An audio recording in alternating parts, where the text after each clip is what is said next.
भाई पर छे, छोट भाई छ, बाबूजी छे बेटा एकदम नहीं। हम अपन नंबर दे के देव तोरा जते संकट हेते तू बात कर। अब ये तोरा दे के जेते हम एकदम जखनी हेते नूनू भाई छे एकदम अच्छा है।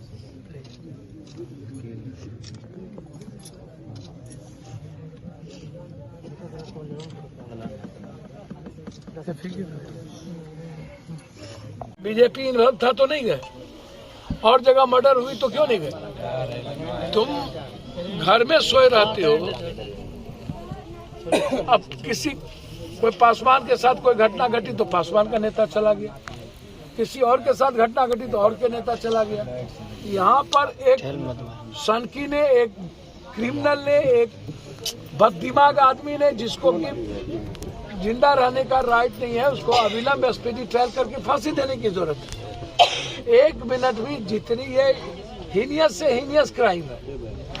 अब इसमें हाथ अंगन को आरसी किया, पढ़े लिखे को फारसी किया, इसके लिए आप कंप्लीट है, आप 3 महीने के अंदर गवाही कराइए और उसको फांसी दीजिए। उसके लिए तो आप इतने समझिए कि यादव समाज की स्थिति थी कि इन लोगों ने हिंदू मुसलमान नहीं कर पाए, अन्यथा जो लीडर आए उन्होंने उनको तकलीफ और महिलाओं से नहीं थी। इतनी बड़ी घटना हमारे माँ के साथ, हमारी बेटी के साथ हो गया, तकलीफ इस बात का नहीं था। तकलीफ इस बात का था कि हिंदू मुसलमान क्यों नहीं हो रहा है, उसमें भी राजनीति। अरे यार चलो ना मेरे साथ, यदि औकात नहीं है लड़ने की तो सदन में ये मामला अभी तक उठा क्यों नहीं? 2 दिन सदन हो गया, कल भी चला, आज भी चला। 19 आदमी दारू में मरा, तुम सवाल उठाए। कल तुम सवाल उठा दिए अन्य चीजों पर। अभी का सबसे बड़ा घटना है दियारा और ये और अरवल, 3 घटना सबसे बड़ी है।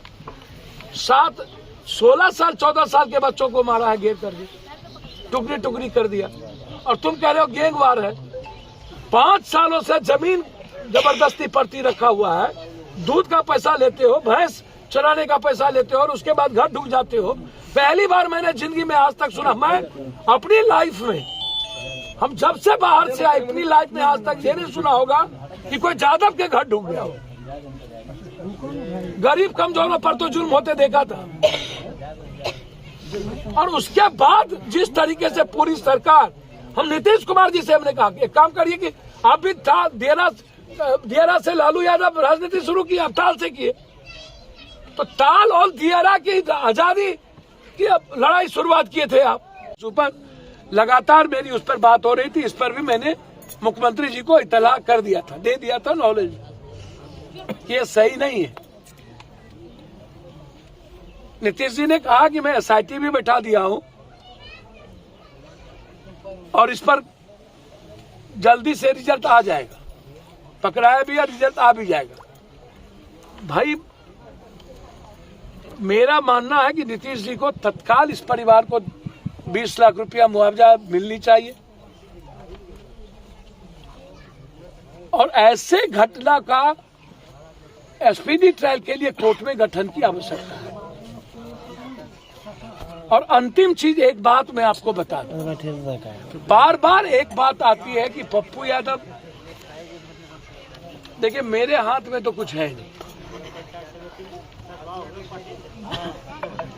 लेकिन जो परिस्थितियां हैं ना, यदि समाज मुखदर्शक बनी रह गई और समाज का आवाज बंद रह गया, लड़ने में आगे नहीं बढ़ा, तो कोई घर नहीं बचेगा और यूथ की जिंदगी हराम ये लोग कर देंगे। अपराधी और माफिया को खत्म करने की जरूरत है। परिवार को तत्काल 50,000 रुपया मैं मदद कर रहा हूं। इस बच्ची की शादी जब फाइनल इसके परिवार करेंगे, इसके 1 महीना पहले 1 लाख रुपया इस बच्ची की शादी में मेरे तरफ से एज ए पिता मिलेगा। मैं 50,000 इसलिए मदद कर रहा हूं कि तत्काल जिस दुकान को ये करते हैं उसमें और पूंजी लगाकर अपने 3 बच्चों की परवरिश कर पाए, क्योंकि वो महिलाएं थी तो तत्काल वो मेहनत करके करती भी थी, ये मजदूरी कर लेते थे, वो दुकान चला लेते। तो चूंकि ऐसा परिवार है जहां मदद के अलावा दूसरा रास्ता नहीं है, और न्याय के लिए मैं आपको वचन देता हूं, यदि सरकार कोर्ट में नहीं गई तो हम लॉयर खड़ा करके स्पीडी ट्रायल के लिए बहस कराएंगे। डिस्ट्रिक्ट जज में जरूरत होगा तो हाईकोर्ट जाएंगे, लेकिन स्पीडी ट्रायल करके फांसी हो इसकी व्यवस्था। और कुछ पूछना हो